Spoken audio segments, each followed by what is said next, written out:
Morning, second time trying to make this video, so you'll have to excuse me.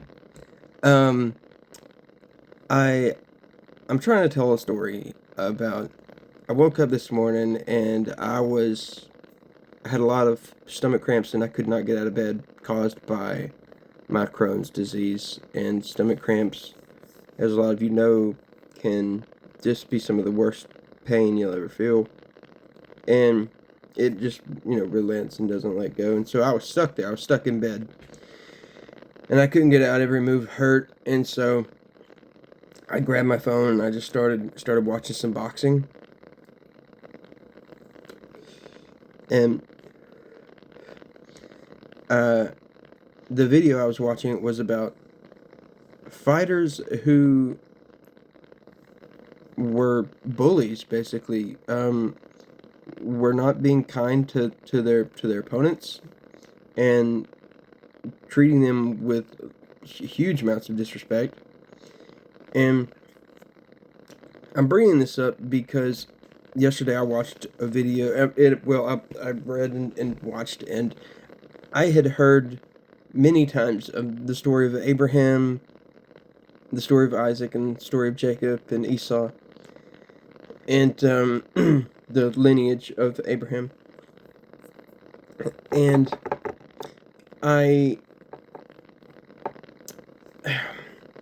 the story was about, after many troubles, Isaac wanted to move back to some of the lands of his kinsmen where there were some old wells, I think it was of his brothers, that had been covered up, some buried.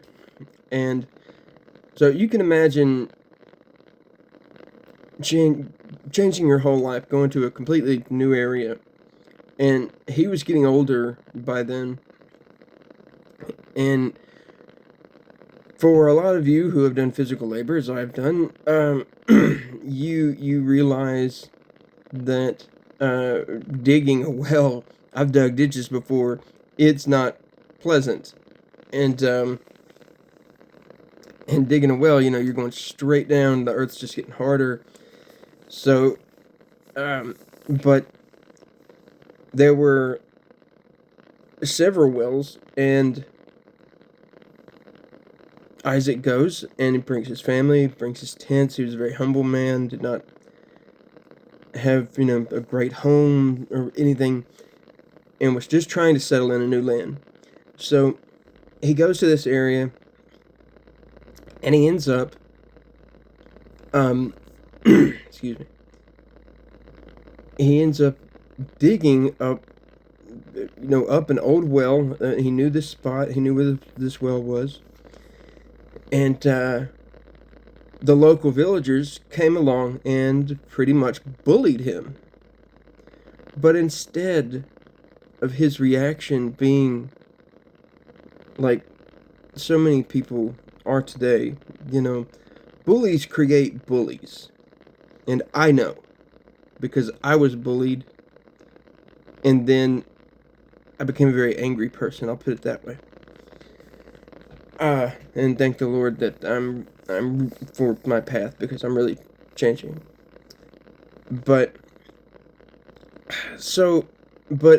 Isaac was humble and a man of God, and he said, okay, the Lord will find me a new place for me and my family to be. So he goes to another place where he knew there was a well, digs up another well. Again, local villagers come, no, you can't have this one either, this is ours, bullying him. Again, he says, very well, the Lord will find me a new place to be. This happens over and over again, I think 4 times. So, on the fourth well, it was far enough away from the local villagers that they left him alone. But the word had gotten around to the king of the area, and he wanted to meet this man. Not to bully him, but because out of respect for him. Out of just, he knew he was a holy man. He knew he was a true man of God.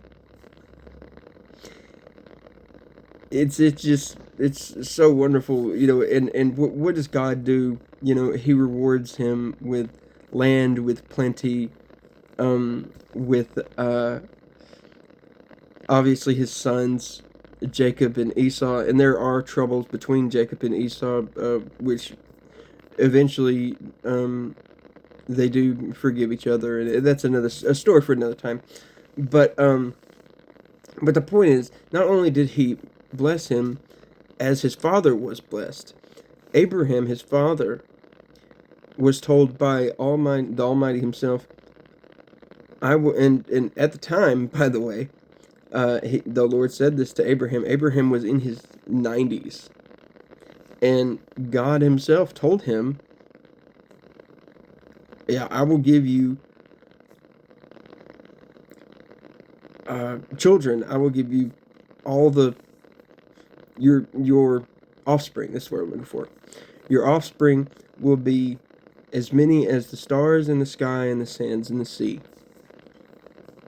And believing in God, believing very devoutly in what he heard and saw, but at the same time he's human, and so he thinks, that can't be possible.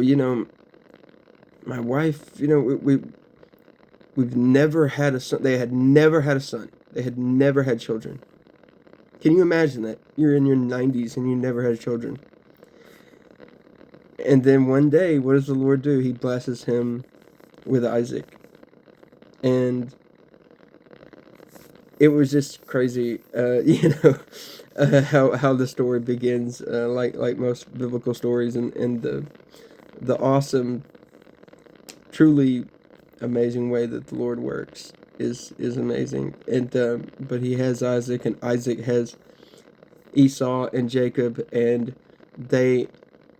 their family grows and grows and grows until Esau's family is about 500, and Jacob's family is in the hundreds, and it just begins to grow, as you can imagine. And over time, who knows who's related? Maybe all of us. But it's a good story to remember that the Lord's, he's always going to be with you, and to try and be humble, to try and listen to the Lord's guidance, to try and remember he knows what's best, even if it does not seem likely. I woke up with terrible Crohn's pain, and here I am spreading the word of the Lord. You never know how your day's going to take you. So, but I just wanted to let everybody know this, and to let them know this story. And I love you all. I hope you all have a great and blessed day.